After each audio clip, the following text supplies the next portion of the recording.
नमस्कार दोस्तों, मैं ही स्वागत करता हूं आपका आपके अपने यूट्यूब चैनल 360 पेडागॉग में। हम पढ़ रहे थे राइट टू एजुकेशन 2009। उसके प्रोविजंस जो थे हमने वो पढ़ लिए थे। उसी के अंदर हमें एक और चीज़ पढ़नी है जो आरटी के अंदर ही आती है, उसका नाम है स्कूल मैनेजमेंट कमेटी। ये बहुत ही इंपॉर्टेंट है, इससे भी बहुत सारे क्वेश्चंस आपके एग्जाम में बनते हैं जो भी टीचिंग एग्जाम आप देने वाले हो। तो चलिए स्टार्ट करते हैं। स्कूल मैनेजमेंट कमेटी क्या है, ये कैसे बनती है और इसके मेनली फंक्शंस क्या है। चलिए स्टार्ट करते हैं। बहुत सारे बच्चों को यही नहीं पता कि स्कूल मैनेजमेंट कमेटी किन किन लोगों से मिलकर बनी हुई है, तो पहले मैंने चीज़ें लिख दी यहाँ पे, इनको अच्छे से समझते हैं। स्कूल मैनेजमेंट कमेटी, ठीक है, जो पहले इसमें ले रखा है school management committee under the section of 21 of RT act 2009। ये कौन से सेक्शन के अंदर दे रखी है? दे रखी है section 21 of right to education 2009। ये आपको पता होना चाहिए, इससे भी कोई बहुत बड़ा क्वेश्चन बनता है। दूसरा, जो आपका स्कूल मैनेजमेंट कमेटी है उसके अंदर कितने मेंबर्स होते हैं? उसके अंदर होते हैं 16 मेंबर्स। कितने मेंबर होते हैं? 16 मेंबर्स। अब ये मेंबर कौन कौन होते हैं, कितने कहाँ से आते हैं, इनको बारे में समझते हैं। ठीक है, सबसे पहले आप समझिए कि जो 16 मेंबर्स है उनमें से जो 12 मेंबर होते हैं, कितने? 12 मेंबर्स। ये क्या होते हैं? पेरेंट्स या गार्जियन। वो गार्जियन जिनके बच्चे स्कूल में ही पढ़ रहे हैं, ठीक है, वही मेंबर्स जो स्कूल में बच्चे पढ़ रहे हैं उन्हीं के पेरेंट्स को सिलेक्ट किया जाता है। और इनकी संख्या कितनी होती है? 12 मेंबर्स होते हैं। ये कहूँ कि टोटल 16 लोग होते हैं तो 16 में से 75% या 3/4 क्या होते हैं? स्कूल के जो बच्चे हैं उनके माता पिता को सिलेक्ट किया जाता है। किसके अंदर? स्कूल मैनेजमेंट कमेटी के अंतर्गत। बाकी 4 लोग और कौन होते हैं? एक होता है आपका प्रिंसिपल या एचओएस, या एक्स ऑफिसियो या चेयरमैन होता है। ये क्या होता है? चेयरमैन होता है किसका? स्कूल मैनेजमेंट कमेटी का। ये एक मेंबर होता है, ठीक है। दूसरा क्या होता है? एक होता है इलेक्टेड रिप्रेजेंटेटिव, ठीक है, फ्रॉम द लोकल अथॉरिटीज। जो लोकल अथॉरिटीज होती है वहां से एक इलेक्टेड रिप्रेजेंटेटिव होता है। ये कितना होता है? एक टीचर ऑफ द स्कूल। क्या होता है? Teacher of the school. जो टीचर मतलब स्कूल में जितने भी टीचर हैं उनमें से एक टीचर को सिलेक्ट किया जाता है। ये टीचर का सिलेक्शन कैसे होता है? यहाँ पे देखिए, selection of a teacher member. Teacher member को कैसे चुनते हैं? By school teacher. By school teacher के द्वारा एक टीचर के अंदर चुना जाता है। जो चौथा मेंबर है वो है सोशल वर्कर। क्या होता है? एक मतलब 16 में से एक क्या होता है? इनमें एक होता है social worker in the field of the education. In the field of the education. इसको कौन सिलेक्ट करता है? इसको सिलेक्ट करता है nominated by the district deputy director of educator और an officer of equivalent to the rank. मतलब कौन चुनता है किसको? सोशल वर्कर को, जो एजुकेशन के फील्ड में काम करता है उसको चुनता है डिस्ट्रिक्ट डिप्टी डायरेक्टर चुनता है ऑफ एजुकेशन। या तो ये चुनेगा या इसकी जो रैंक का जो ऑफिसर होगा या कोई और ऑफिसर इसको चुनेगा, बट सेम रैंक वाला होना चाहिए। ये हो गया। क्या क्या पता चला आपको? जो स्कूल मैनेजमेंट कमेटी है वो 16 मेंबर होते हैं। 16 में से जो 12 या 75% या 3/4 क्या होते हैं उसके अंदर स्कूल के जो बच्चे पढ़ रहे हैं उन्हीं के पेरेंट्स होते हैं। एक होता है आपका प्रिंसिपल या एचओएस होगा जो उसका चेयरमैन होता है। एक होता है elected member from the local authorities, ठीक है। एक मेंबर होता है टीचर, जो स्कूल का टीचर होता है, जो स्कूल के टीचर्स के द्वारा ही चुना जाता है। एक होता है आपका सोशल वर्कर जो एजुकेशन की फील्ड में काम करता है, उसको कौन चुनता है? District deputy director of education या उसके इक्विवेलेंट रैंक वाला कोई भी ऑफिसर चुनता है। आई होप आपको समझ में आएगा। आगे समझते हैं, ठीक है। 50% ऑफ द कमेटी क्या होनी चाहिए? वुमेन्स होनी चाहिए। कि जितने भी लोग इसके अंदर हैं, ठीक है, उसमें से 50% क्या होनी चाहिए? महिला होनी चाहिए। मतलब टोटल 16 लोग हैं तो 16 में से 8 इनके अंदर क्या होनी चाहिए? महिलाएं होनी चाहिए। इस बात का ध्यान रखना आप। अगला ध्यान रखा है proportionate representation of the parent of the children belonging to the disadvantaged group और weaker section। भैया कुछ लोग कहाँ से चुने होने चाहिए? कि जो मतलब ऐसे बच्चों को चुनना चाहिए इस कमेटी के, ऐसे बच्चों के माता पिता को चुनना चाहिए इस कमेटी के अंतर्गत जो कहाँ से बिलोंग करते हैं? डिसएडवांटेज ग्रुप से या वीकर सेक्शन, जो इकोनॉमिकल वीकर सेक्शन से हैं उनके ऐसे बच्चों के माता पिता को भी कमेटी के अंदर रखना चाहिए। अगला समझते हैं।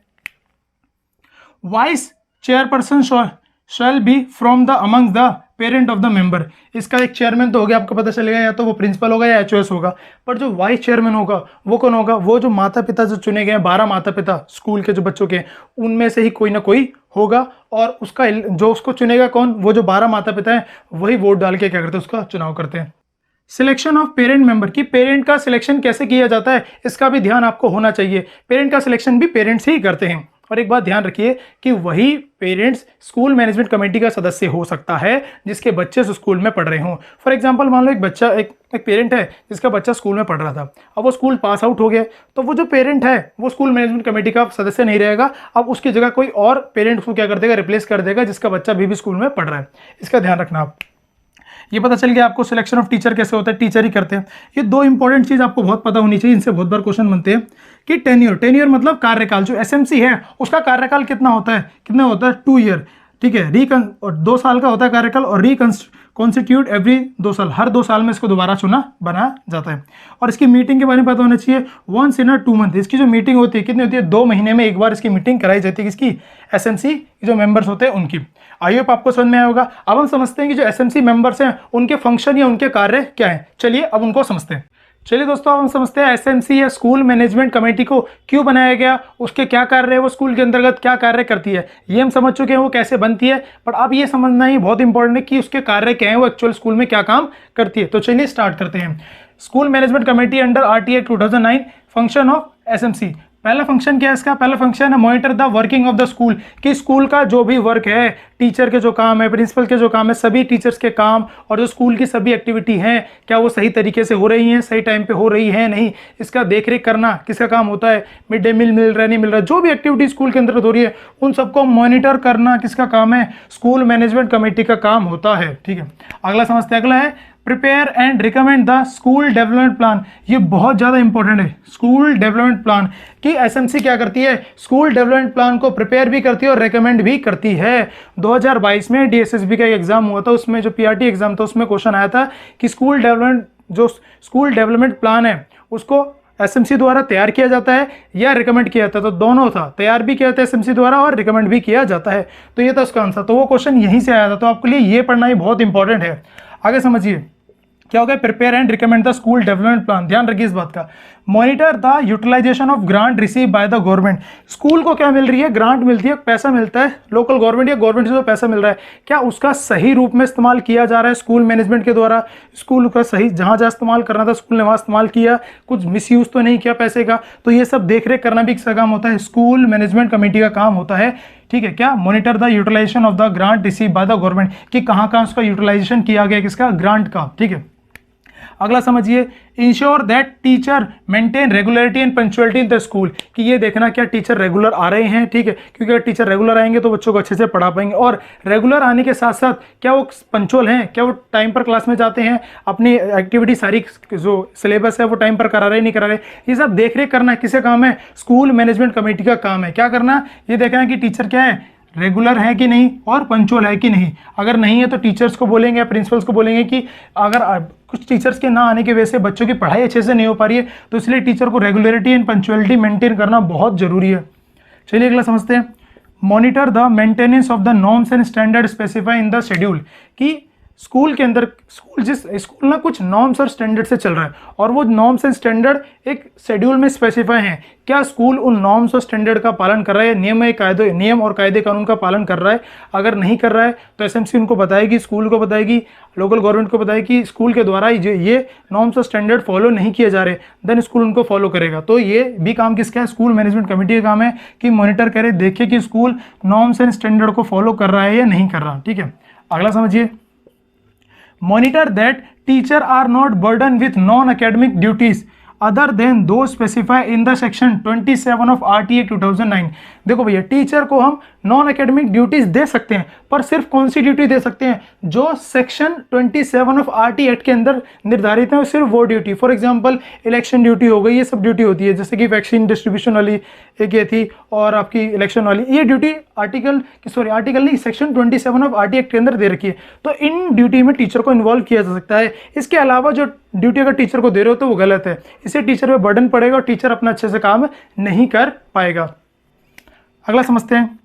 Holding regular meeting with parents, कि भैया एसएमसी का काम क्या है कि पेरेंट्स के साथ रेगुलर क्या करे, मीटिंग करे। रेगुलर इंटरप्रेट पेरेंट्स के साथ मीटिंग होनी चाहिए और उनसे पूछे कि आपके बच्चे स्कूल आ रहे हैं, उनकी प्रोग्रेस कैसी हो रही है, प्रोग्रेस नहीं हो रही तो टीचर से बात कीजिए, अगर आपके बच्चे नहीं आ रहे तो क्यों नहीं आ रहे हमें बताइए, बच्चों को स्कूल में क्या प्रॉब्लम हो रही है, ये सब इसको लेकर क्या करते हैं, बात करते हैं क्या, जो एसएमसी है किससे, पेरेंट्स से। और ये बहुत जरूरी भी है ताकि कम्युनिकेशन रहेगी टीचर के बीच, पेरेंट के बीच और एसएमसी के बीच, तो बच्चे जो सभी कार्य वो आसानी से और अच्छे तरीके से चल पाएंगे। चलिए अगला समझते हैं। Monitor that implementation of the mid day meal in the school. भाई स्कूल मैनेजमेंट कमेटी का ये काम है कि देखे कि बच्चों को सही टाइम पर और सही मिड डे मील मिल रहा है नहीं मिल रहा, मिड डे मील के अंदर क्वालिटी मेंटेन की जा रही है कि नहीं, बच्चों को क्वालिटी फूड मिल रहा है या नहीं मिल रहा, ये सब देख रेख करना भी किसका काम होता है, स्कूल मैनेजमेंट कमेटी का काम होता है। चलिए आगे समझते हैं। अगला देखें, monitor enrolment and facility for admission of CWSN children with special need.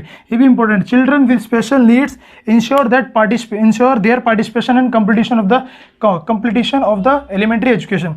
कि भैया स्कूल मैनेजमेंट कमेटी का काम है ये देखना क्या कि भैया जो चाइल्ड विद स्पेशल नीड वाले बच्चे हैं क्या उनके एडमिशन फैसिलिटीज उनको प्रोवाइड है, जो उनको फैसिलिटी स्कूल में मिलनी चाहिए क्या वो मिल रही है कि नहीं मिल रही, क्या उनका पार्टिसिपेशन एक्टिविटीज़ में हो रहा है नहीं हो रहा है ये देखना, क्या वो टाइम से पहले स्कूल छोड़ तो नहीं दे रहे, वो अपनी एजुकेशन कंप्लीट कर प्राइमरी एजुकेशन कंप्लीट कर रहे हैं या नहीं, ये सब भी देख रेख करना किसका काम होता है, स्कूल मैनेजमेंट कमेटी का काम होता है। अगर वो अपनी एजुकेशन को बीच में ही छोड़ रहे हैं या पार्टिसिपेशन उनका स्कूल में नहीं हो रहा है तो उस मुद्दे को लेकर प्रिंसिपल से बात करना या लोकल गवर्नमेंट से बात करना, ताकि कुछ ऐसी फैसिलिटीज इंक्लूड की जाए स्कूल में किसके लिए, चिल्ड्रन विद स्पेशल नीड के लिए, ताकि वो लर्निंग में और पार्टिसिपेशन ले सके और उनकी भी लर्निंग हो सके। ठीक है, चलो इनके अलावा एक और चीज़ आपको जो पता होनी चाहिए वो है कि कभी कभार क्या होता है स्कूल में ऐसे बच्चे आते हैं जिनकी एज ज़्यादा है पर वो फर्स्ट क्लास में एडमिशन की डिमांड कर रहे होते हैं, तो इसके देख रेख करना, जैसे कि मान लो मतलब 8 साल का बच्चा है तो 8 साल का जो बच्चा है वो तीसरी क्लास में होना चाहिए, बट माता पिता है 7 साल का बच्चा वो दूसरी क्लास में होना चाहिए,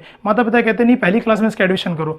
तो ये भी देखना कि बच्चों का एडमिशन एज अप्रोप्रिएट हो, 7 साल या 8 साल का बच्चा उसका पहली क्लास में एडमिशन नहीं होना चाहिए, उसको कुछ ऐसी मतलब कुछ क्लासेस दी जाएंगी ताकि वो बेसिक चीज़ें समझ ले, बट उसका एडमिशन उसकी एज के अकॉर्डिंग ही होगा, एज अप्रोप्रिएट एडमिशन की बात, और उसका देखरेख करना भी काम किसका होता है, स्कूल मैनेजमेंट कमेटी का काम होता है। तो आई होप आपको ये समझ में आएंगे कि स्कूल मैनेजमेंट कमेटी के क्या फंक्शन होते हैं, वो क्या कार्य करती है। तो इस वीडियो में इतना ही। अगर आपको वीडियो पसंद आई है तो वीडियो को लाइक शेयर सब्सक्राइब करना ना भूले। अब मिलेंगे आपसे अगली वीडियो में, आपके लिए कुछ और इंटरेस्टिंग चीज़ें लेके आएंगे जो आपके एग्जाम के लिए बहुत इंपॉर्टेंट है। तो तब तक के लिए धन्यवाद।